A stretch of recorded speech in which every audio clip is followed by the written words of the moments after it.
और एक नई शुरुआत मैं करना चाहूँ, लेकिन मेरी हार का डर मुझे हर बार पीछे ले जाए। बचपन से जिस प्रकार के समाज में हमारी परवरिश हुई है, वहाँ हमें यही सिखाया गया है कि जिंदगी में कभी हारना नहीं है, हमेशा सबसे आगे रहना है। और इस प्रकार के विचार पनपने के कारण उस बच्चे के मन में हार के प्रति एक डर पैदा हो जाता है। जब भी हम किसी बच्चे को अच्छे अंक लाने के लिए चॉकलेट देते हैं और खराब अंक आने पर उसे डांटते हैं, तो हम जाने अनजाने उसके अंदर एक डर पैदा कर रहे होते हैं। और कहते हैं कि बचपन में बच्चे के मन में बोया गया बीज जिंदगी भर पलता है। वो बच्चा जीवन में हमेशा एक नई शुरुआत करने के लिए डरता रहेगा। जिम्मेदार कौन है? इसीलिए अपने बच्चे के मन में ऐसे बीज बोएं कि वो कभी अपनी हार से डरे ना, कभी जीवन में एक नई शुरुआत करने के लिए उसके कदम पीछे ना हटे। आज की जो बोध कहानी मैं आपको सुनाने वाला हूँ, उसमें आपको दो ऐसे सूत्र मिलेंगे जिसे जानने के बाद आप जीवन में कभी भी नई शुरुआत करने के लिए डरोगे नहीं, बल्कि हर शुरुआत बड़े जोश और उत्साह के साथ करोगे। इससे पहले कि आप इस कहानी में खो जाएं, इस चैनल को सब्सक्राइब जरूर कर लें। तो चलिए कहानी शुरू करते हैं। जो इंसान अपने जीवन में कभी नौकरी नहीं करना चाहता, उसके पास जीवन में कुछ पैसा कमाने के कुछ ही विकल्प बचते हैं, और उनमें से एक विकल्प होता है रोजगार। श्याम की भी हालत ऐसी ही थी, ताकि उसने जीवन में पढ़ने की कोशिश नहीं की या फिर कोई नौकरी पाने की कोशिश नहीं की। बचपन से ही वो पढ़ाई लिखाई में इतना तेज नहीं था, इसीलिए उसे अच्छी नौकरी नहीं मिल पाई। और जो नौकरी उसे मिली उसमें उसको वेतन तो कम मिलता था, लेकिन उससे मेहनत ज्यादा करवाई जाती थी। उस वेतन में उसका अपना खर्च भी नहीं चल पाता था, तो वो अपने परिवार का खर्च कैसे चलाता? घर में उसकी पत्नी थी, उसके बच्चे थे, उसके माता पिता थे। इतने लोगों का पेट पालना, वो भी मामूली वेतन के साथ, और वो भी इतनी महंगाई में, वो उसके लिए नामुमकिन सा हो गया था। इसीलिए हिम्मत करके अपनी नौकरी छोड़ने का निर्णय लिया। नौकरी छोड़ने के बाद उसने कारोबार करने का फैसला लिया, लेकिन कारोबार के लिए तो धन चाहिए, पैसा चाहिए, और वो उसके पास था नहीं, तो वो कारोबार कैसे करता? इसीलिए उसने कारोबार करने के लिए अपने सगे संबंधियों और अपने दोस्तों से धन उधार ले लिया। उसने उस काम को ऊंचाइयों तक पहुंचाने के लिए भरपूर जानकारी इकट्ठी कर ली थी। इसीलिए उसे इस बात का विश्वास था कि वो इस काम को एक नई ऊंचाई प्रदान कर सकता है।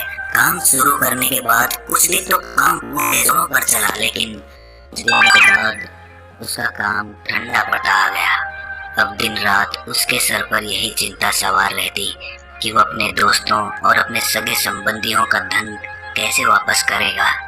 उसे इस बात की बहुत चिंता हो गई थी, इसीलिए वो शराब भी पीने लग गया था। कि जब नाश मुझ पर तो पहले विवेक मर जाता है। मतलब जब भी किसी पर समस्या आती है तो सबसे पहले उसका विवेक यानी कि उसकी बुद्धि मर जाती है, और यही श्याम के साथ हो रहा था। अब उसके अपने परिवार के साथ लड़ाई झगड़े भी बढ़ने लगे थे। दिन भी उसकी हालत और भी अब उसके सगे संबंधियों और उसके दोस्तों ने अपना धन वापस मांगना शुरू कर। उसके पास धन वापस लिए तो बचा ही नहीं था। जो कुछ धन बचा था उसको शराब में उड़ा रहा था। जब बार बार मांगने पर भी उसने उनका धन नहीं लौटाया, तो वो उसके घर पर पहुंचने लग गए। अब रात दिन उसके घर पर कर्जदारों की कतार लगी होती थी। कुछ दिन तो श्याम ने उन्हें ये कहकर टाल दिया कि अभी कुछ दिनों में मैं आपका पैसा वापस कर दूंगा, लेकिन कुछ दिनों के बाद भी बंदोबस्त होने की कोई संभावना उसे नजर नहीं आ रही थी। बात अब लड़ाई झगड़े तक पहुंचने लगी थी। रोज अलग अलग लोगों के साथ गाली गलौज और लड़ाई झगड़े से श्याम बहुत परेशान हो गया था। वो अपने जीवन से पूरी तरह निराश हो चुका था। वो अक्सर यही सोचा करता था कि इंसान से अच्छा तो जानवरों का जीवन होता है। ऐसे ख्यालात पनपने के कारण उसके अंदर आत्महत्या करने के विचार आने लगे थे, लेकिन अपने परिवार को अपने ऊपर ही निर्भर पाकर वो ये कदम नहीं उठा पाता था। लेकिन अब परिस्थितियां और भी भयानक रूप लेने वाली थी।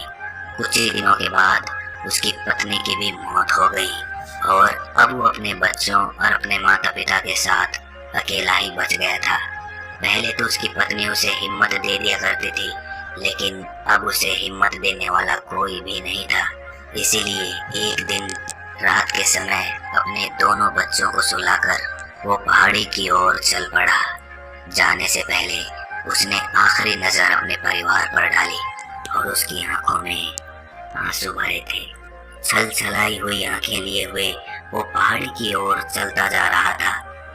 अब बस वो अपने शरीर से, अपनी जिंदगी से, अपनी रूह से आजादी चाहता था और ये आजादी उसे मौत ही दिला सकती थी। जब वो उस पहाड़ी की ओर जा रहा था तो रास्ते में उसने एक चिता के पास एक बौद्ध भिक्षु को बैठे हुए देखा।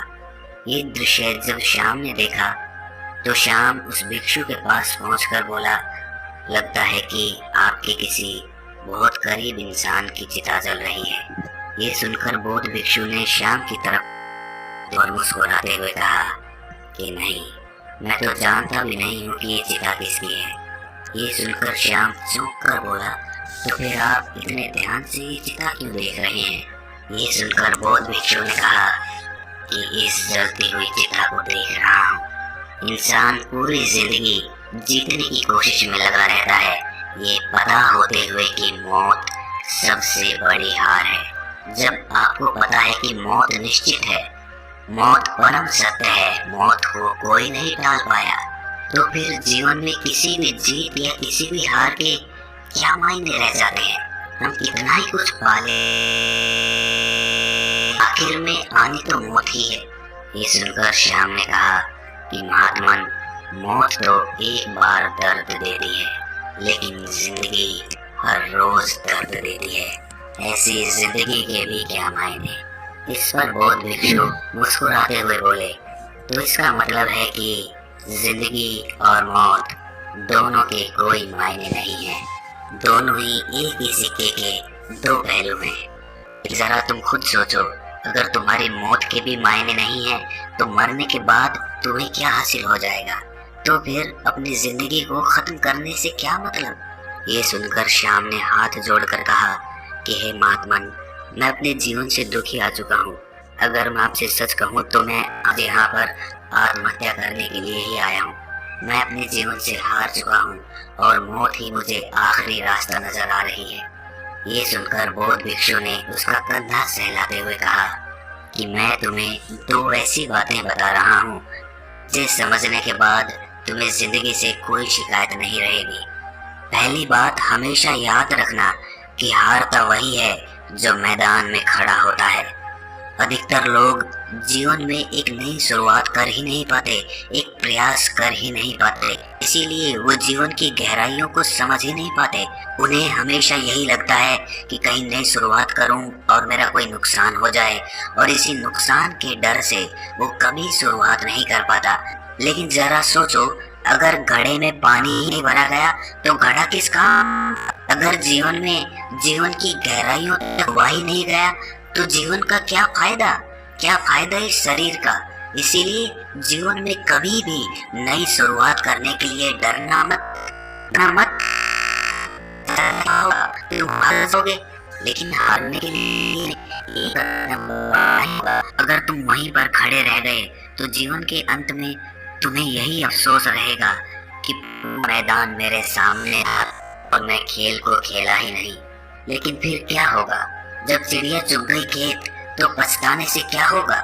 इसीलिए अगर कल को पछताना नहीं है तो अपने मन से हार का डर निकालो। भूल जाओ समाज क्या कहेगा, बस अपनी सुनो, अपने मन की सुनो। अगर आपको लग रहा है कि आप किसी काम को, किसी रोजगार को अच्छे तरीके से कर सकते हैं तो उसको शुरू करने में कभी भी घबराना मत, वरना तो जिंदगी भर आपको यही अफसोस रहेगा कि मैं कर सकता था। और दूसरी बात जो हमेशा याद रखनी है वो ये कि हार कर भी यहाँ खेल से कोई बाहर नहीं होता। मौत से पहले जिंदगी आपको अनगिनत मौके देती है, लेकिन वो आपके ऊपर निर्भर करता है कि आप कितने मौके ढूंढ पाते हैं। जिंदगी एक ऐसा खेल है जहां हार कर भी कोई खेल से बाहर नहीं होता। अगर हम एक बार तो हमें दोबारा नई शुरुआत करनी चाहिए, लेकिन पहली वाली हार का डर हमारे मन में बैठा रहता है।